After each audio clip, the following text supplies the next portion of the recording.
À l'aube, les sirènes retentissent sur Nicosie. Il y a 50 ans, jour pour jour, les troupes turques envahissaient la partie nord de l'île.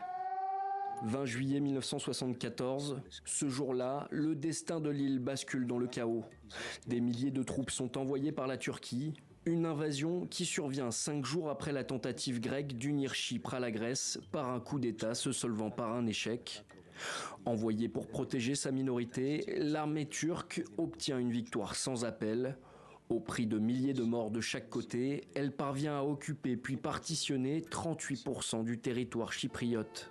Commémorée au sud par une cérémonie solennelle en souvenir des victimes, l'invasion est célébrée en grande pompe au nord. Le président turc Recep Tayyip Erdogan s'est rendu sur place.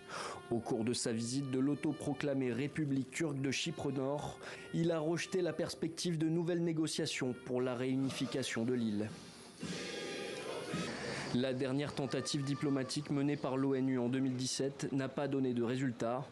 Alors que les incidents se sont multipliés ces derniers mois sur la ligne de démarcation, l'ONU continue depuis d'appeler au retour des négociations entre les anciens belligérants. Le secrétaire général a clairement indiqué que la fenêtre d'opportunité ne fait que se rétrécir au fil du temps. Les dirigeants de l'île doivent redoubler d'efforts pour trouver une solution politique.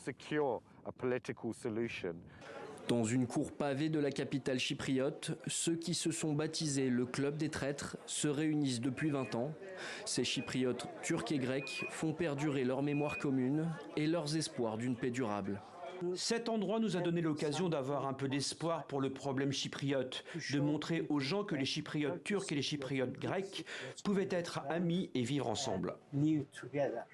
Malgré l'impasse diplomatique actuelle, une prochaine rencontre entre dirigeants pourrait porter ses fruits.